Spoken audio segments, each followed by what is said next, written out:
Muy bien. Bueno, esta es una filmina que prácticamente resume la clase.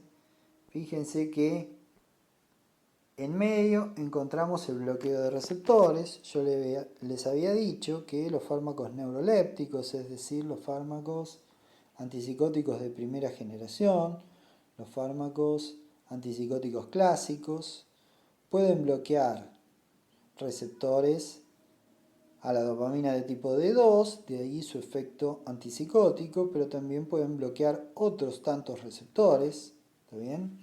Bloqueando receptores muscarínicos a la acetilcolina, son capaces de producir boca seca, visión borrosa, dificultades en la micción y estreñimiento, como vemos aquí. Bloqueando los receptores noradrenérgicos alfa 1 pueden producir hipotensión postural, hipotensión ortostática, es decir, el desajuste de la tensión arterial ante los cambios bruscos de posición corporal e hipotermia, y al mismo tiempo bloqueando receptores a la histamina de tipo H1 pueden producir sedación y aumento de peso.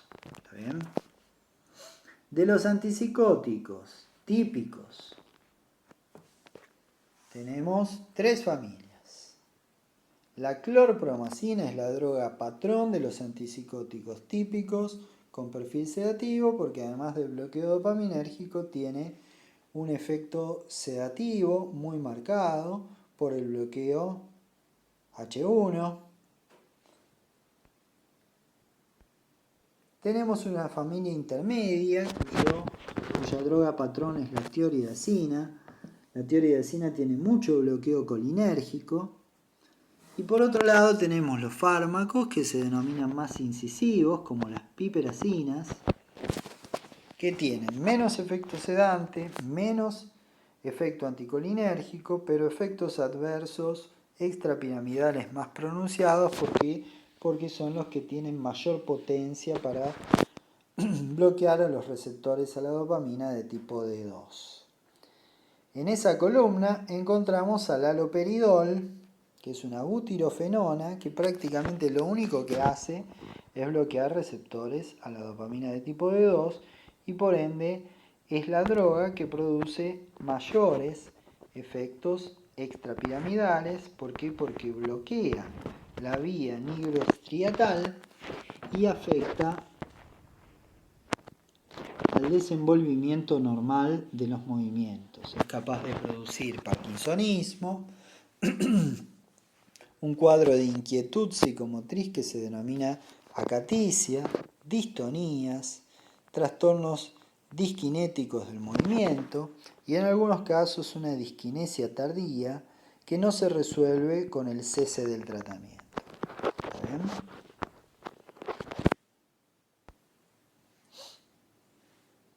Bueno, esto es más de los mismos efectos adversos. Fíjense en el primer dibujo los trastornos que causa el bloqueo de los receptores a la acetilcolina de tipo muscarínicos. Pueden producir visión borrosa, sequedad bucal, constipación, retención urinaria, fallas en la eyaculación. ¿Está bien? Y la segunda imagen nos muestra qué sucede con el bloqueo de los receptores H1 y de los receptores alfa 1. Muy bien. Acá lo que vemos es un conjunto de fármacos antipsicóticos atípicos. ¿Está bien? Ya no hablamos de neurolépticos, ¿por qué? Porque son fármacos que no producen un bloqueo tan marcado de receptores a la dopamina de tipo D2. Son fármacos que tienen un mejor perfil de efectos adversos en lo motor. ¿Bien? Hay forma de clasificarlos, por ejemplo, estos que dicen antipsicóticos de tipo SDA son los antipsicóticos que antagonizan el efecto de la serotonina y de la dopamina. Serotonina y dopamina, acuérdense que eran neurotransmisores que han sido vinculados con los síntomas de la psicosis. ¿Está bien? Encontramos a la risperidona, a la lurasidona, que es un fármaco antipsicótico antagonista de serotonina y dopamina relativamente nuevo. ¿Está bien?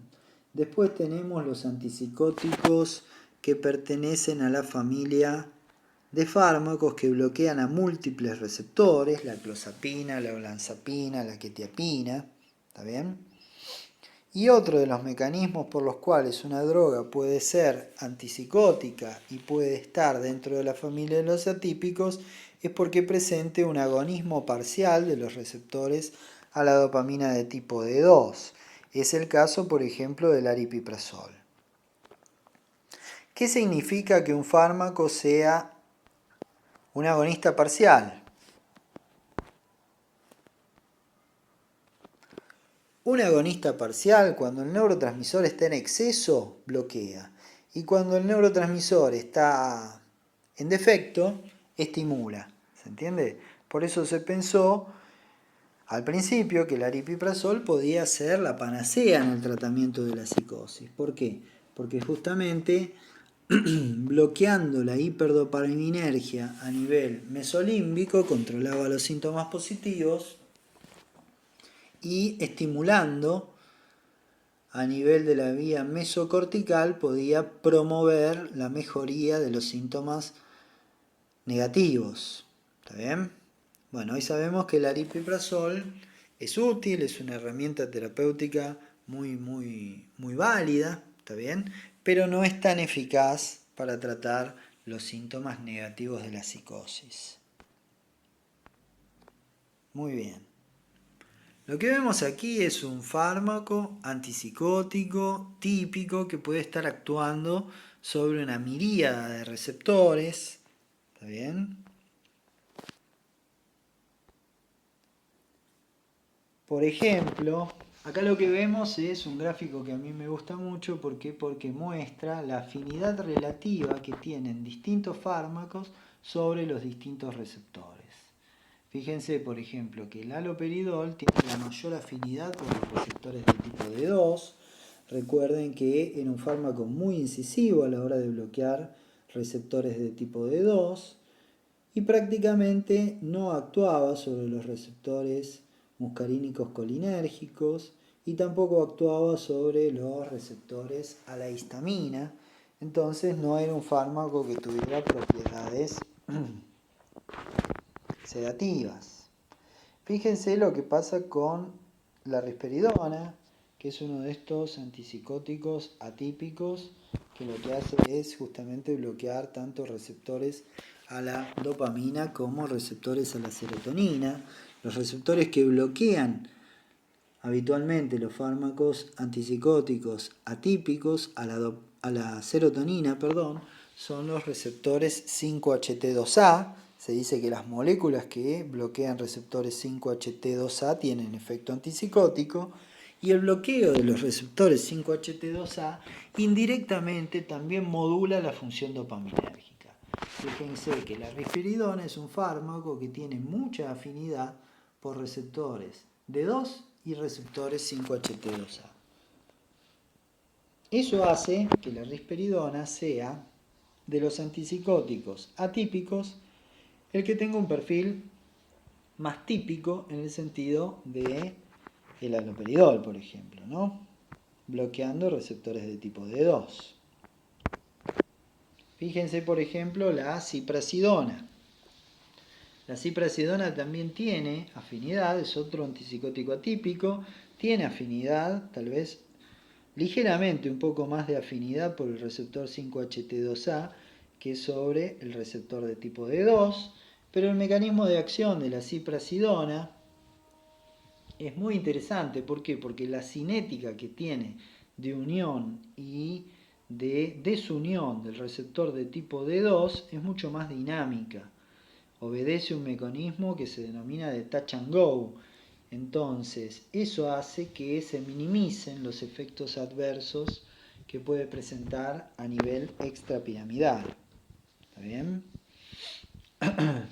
tiene baja afinidad por los receptores muscarínicos, menor afinidad por los receptores H1 a la histamina, tiene más afinidad por los receptores 5-HT2C. Eso explica por qué es una droga que no suele producir tanto aumento de peso como el resto de los fármacos antipsicóticos atípicos. La clozapina, como vemos acá, tiene o es capaz de producir mucha sedación, porque fíjense que tiene mucha afinidad por el receptor al neurotransmisor histamina, el receptor H1, ¿está bien? Es una droga que produce constipación con mucha frecuencia porque también tiene una afinidad muy alta por el receptor muscarínico a la acetilcolina, ¿está bien? Tiene más afinidad por los receptores serotoninérgicos que por el receptor dopaminérgico. La clozapina es un neurotransmisor, la clozapina es un fármaco antipsicótico atípico, es la droga patrón de los atípicos, es el antipsicótico más eficaz con el que contamos. Recuerden igualmente lo que yo les había dicho de ese posible efecto adverso que podía tener sobre las defensas del organismo. Por eso es una medicación que se usa con cuidado, se reserva solo para el tratamiento de las formas refractarias de esquizofrenia, por ejemplo, ¿está bien? Es decir, en aquellos casos en los que han fallado al menos 2 tratamientos con antipsicóticos atípicos y uno con típico, ¿está bien? Es ahí cuando recién se usa la clozapina. ¿Por qué? Porque es una droga que requiere monitoreo. Como es capaz de reducir el recuento de glóbulos blancos, justamente de estos glóbulos blancos, los neutrófilos que nos defienden de las infecciones, periódicamente el paciente tiene que hacerse un análisis de sangre para ver cómo están sus valores. Al principio del tratamiento, que es cuando este efecto adverso puede aparecer con mayor frecuencia, el control será más frecuente, se hace semanalmente por 16 a 20 semanas y luego de eso, todo el tiempo que el paciente esté tomando clozapina, mensualmente tiene que hacer un control hematológico para ver cómo están sus glóbulos blancos. ¿Está bien? La olanzapina y la quetiapina también tienen un marcado efecto sedativo. Fíjense que la quetiapina de los atípicos es la que tiene menor afinidad por los receptores de tipo D2, o sea que sería la que produciría síntomas extrapiramidales o efectos adversos extrapiramidales con menor frecuencia. Y eso es importante y eso hace que la quetiapina sea la preferida de los neurólogos, sobre todo. ¿Por qué? Porque de esa forma evitan que los pacientes presenten sintomatología extrapiramidal y sería la preferida para el tratamiento, por ejemplo, de los síntomas psicóticos que pueden acompañar a las etapas más tardías o más evolucionadas de la enfermedad de Parkinson, es decir, cuando los trastornos motores comienzan a cursar con deterioro cognitivo, aquello que se conoce como complejo Parkinson-demencia. Muy bien. Lo interesante de esta filmina es que en el centro vemos un antipsicótico atípico que actúa sobre múltiples receptores. Puede ser el caso, por ejemplo, de la azenapina. Fíjense que no solamente bloquea receptores a la dopamina de tipo D2 y a la serotonina 5-HT2A, sino que actúa sobre otra gran miríada de receptores. ¿Está bien? Lo interesante es ver que cuando uno da un antipsicótico, no solamente está dando un antipsicótico. ¿Por qué? Porque el agonismo parcial de los receptores, de los receptores a la dopamina que tienen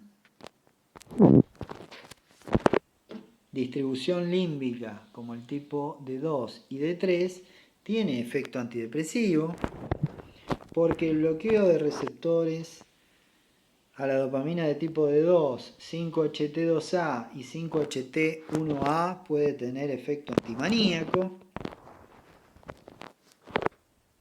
porque el bloqueo de estos receptores, sobre todo el receptor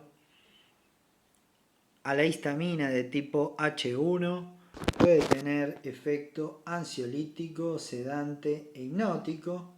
¿Está bien? Y al mismo tiempo, fíjense que actuando sobre estos receptores que enumerábamos anteriormente, un antipsicótico atípico puede tener efectos sobre el metabolismo y sobre la función cardiovascular. Recuerden, por ejemplo, que los antipsicóticos atípicos se prefirieron respecto a los típicos históricamente porque eran menores o producían con menor frecuencia síntomas extrapiramidales. ¿Se acuerdan que esos síntomas extrapiramidales eran muy temidos? Por ejemplo, las distonías o el caso del síndrome neuroléptico maligno, ¿no? Este síndrome catastrófico del que habíamos hablado oportunamente. ¿No? Pero la verdad es que estos fármacos en su conjunto producen menor cantidad de sintomatología extrapiramidal, pero son fármacos que son capaces de producir un síndrome metabólico. El síndrome metabólico es un conjunto de signos y síntomas que aumenta el riesgo cardiovascular de los pacientes. El síndrome metabólico que producen con mucha frecuencia estos fármacos se caracteriza por hipertensión arterial, por obesidad central, por dislipemias, o sea, por trastornos en los lípidos o la composición de los lípidos de la sangre. ¿Está bien?